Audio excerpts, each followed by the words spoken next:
Welcome to Cambodia Business Week with your host Anthony Galliano here on Radio 1FM 103.7. Last segment of our show, we were fortunate to have Rithon from Forthy Insurance, Morgan Lee from Smart Learning Center. Let's talk about food. I'm getting hungry. It's almost breakfast. Well, you had your breakfast already, right? Absolutely, always. So Darren Gold is joining us. Darren is a returnee. You were on last time, I think, with Tim Burns, Timothy Burns, about the Tiger's Eye. And now we're going to talk about, you're an author. Thank you, Anthony. Good to be back. You're now an author. That's fantastic. So I have a book in front of me called Cambodia Sevensea by Darren Gold and Lu Ming. Great. What made you switch from becoming a wine connoisseur, a restaurateur, to becoming a author? Fair question. So writing's always sort of been a part of my professional life.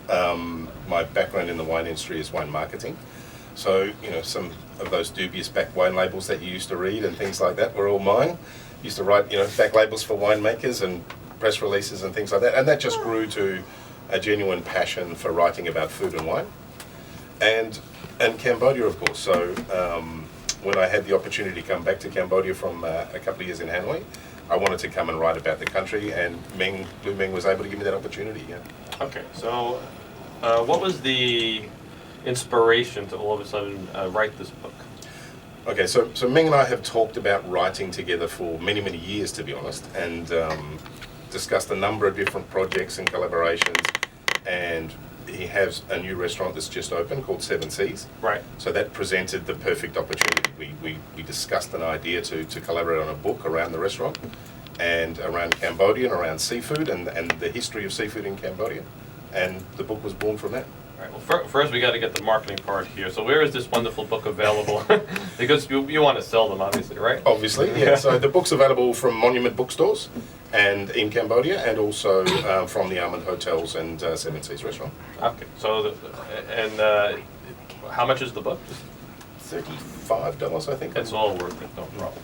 All right, so let's talk about the book itself. Lu Ming, obviously a very famous chef. For those that don't know Lu Ming, maybe you could give us a minute on him. So Ming is what I call Cambodia's master chef, and he was the we got to get him on the show sometime. I keep asking him, but go ahead. Unfortunately, he's overseas at the moment. Otherwise, he would have been glad to be here. But he was the first executive chef of a five-star hotel in Cambodia that was Cambodian, along with Song Teng. And then he travelled around the region and worked with some great chefs, got well schooled in cooking, and came back and started Marlis Restaurant. And Marlis Restaurant is the first sort of fine dining Cambodian food restaurant. And what's always appealed to me about that challenge was a lot of the history of Cambodian food was lost. It was an oral history passed down orally, and a lot of it was lost.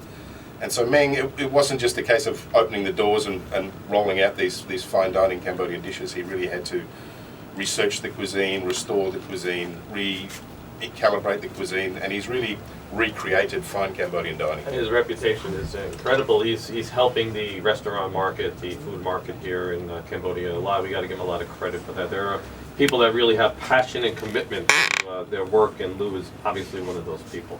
So let's talk a little bit about the book, because you said there's three aspects to it. So I'll let you start out. There's the mythological aspect to it, right? Correct, yeah. Let's talk about the myth. That's the fun part, right?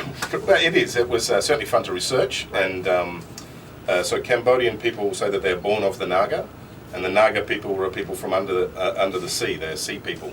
So a lot of the myths and legends about the creationist legends of Cambodian people, Khmers, was around the sea and around the Naga. There's also, of course, the famous ballet, which is the monkey and the mermaid, which is part of a legend, and the Royal Cambodian Ballet performed this, and that's also part of Hindu tradition. And then, of course, there's the story of Sang Silache, which is the snail, the sea snail, that travels with one of the gods, and these legends are in the book. And then also, what we were very fortunate to do was, the second part of the book is, we took the 7 chefs of Seven Seas Restaurant, and we travelled around. And can you give us who those chefs are, and what restaurants they're attached to? Well, they're all working at Seven Seas in different areas of cuisine, along with Ming, of course. Working in the restaurant specialises in Chinese, Japanese, and Cambodian cuisine, and obviously in seafood. So it was the main chefs from this restaurant, and we took them around the coast and really met people like we went to the pepper farms and the salt farmers, and we met the crab ladies in camp, and we fishermen in Sinotville. Was it a lot of fun? It was a great trip. Okay. Yeah, you have some pictures of it. They look fantastic. We had some great photographers on the trip with us, and their work is obviously in the book. It's a very visual, picture-driven book, and they did a fantastic job. So it was a journey of a lifetime. It was something that I'll never forget. We had traveling with 7 chefs, buying great produce and cooking for people and sharing food and sharing experiences. And the thing that stayed with both Meng and I, we talk about this a lot, is the people we met and their commitment to their lifestyle and the quality of their life and the quality of what they're producing. It was really something special. So what did you learn about Cambodian cuisine that you didn't know before? Because you've been in the country a long time. Yeah, I have, and been in the region a long time, I guess, and worked with a lot of chefs over a lot of years. And I think what I learned most about Cambodian food is the subtlety of it. So we think of the region and we think about spices and we think about herbs and we think about powerful flavours in some of the neighbouring cuisines, but Cambodian cuisine is much more subtle and balanced, and it's really less spicy, correct?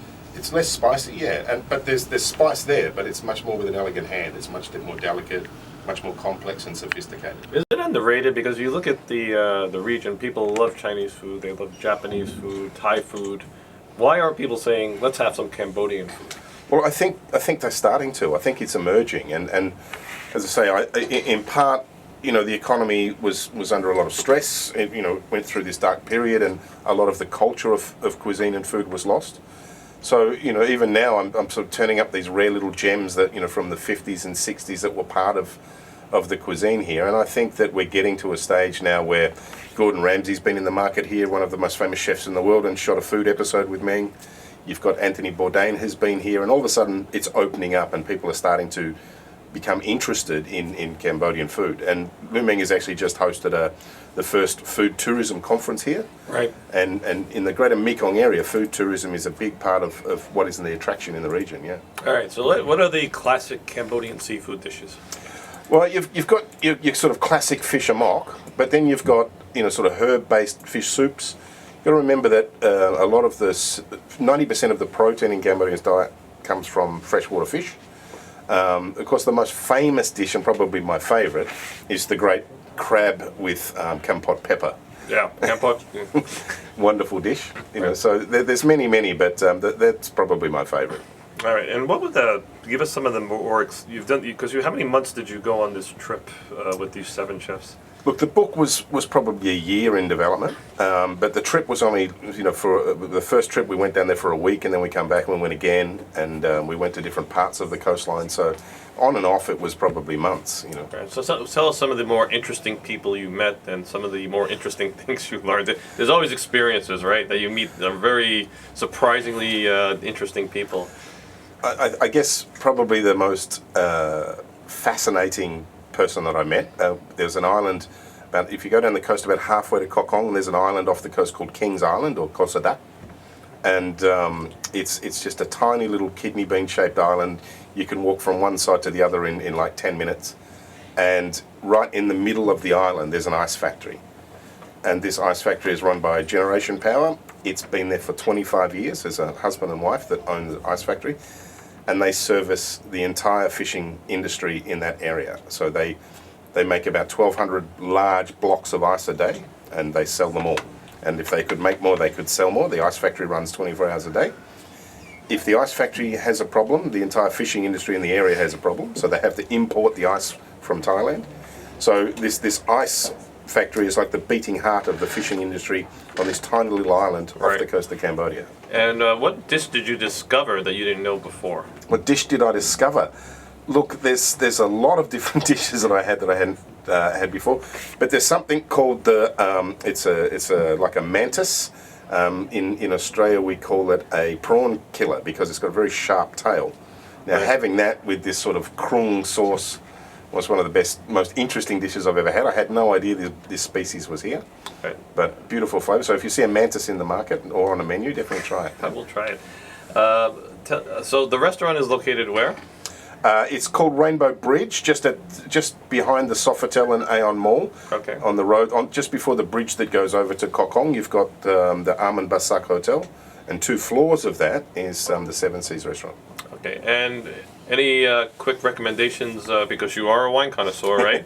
What's in the market now that you would recommend that we have a nice red or white with a good seafood dish? Well, the other day, just last night, I had a very nice Teltani Sauvignon Blanc, which has been in the market for a little while, but I hadn't tried it for a while, so I came back to it. I had it last night with some pumpkin ravioli. It was a very good dish, very nice match, so look out for Teltani Sauvignon Blanc. Sauvignon Blanc's still doing very, very well with the cuisine here. All right, and these dishes that are in the book are available at Lou's restaurant? They certainly are, yeah. And there's a wine recommendation with every dish in the book, and there's a chapter on pairing wine and seafood. All right, we're not going to ask you the classic question because you've answered it many times before. So let's ask you, what was the most enjoyable experience in doing the book, and what was probably an unpleasant experience in doing the book? The unpleasant experience is easy. We're driving over from Sihanoukville to Kosadak, or to the area where Kosadak is. It was the middle of the night. The worst storms I've ever driven in. You could not see 1 foot or half a metre in front of the car's taillights. It was harrowing. It was frightening. So that was the worst experience. The best experience was just the camaraderie, the people we met. Just what always astounds me about Cambodia is just the quality of the people that you meet. All right, Darren, thanks for coming on again. Pleasure. And good luck with your book, and good luck over the restaurant. Thank you very much. We'll see you next week on Cambodia Business Week. Thank you, mate.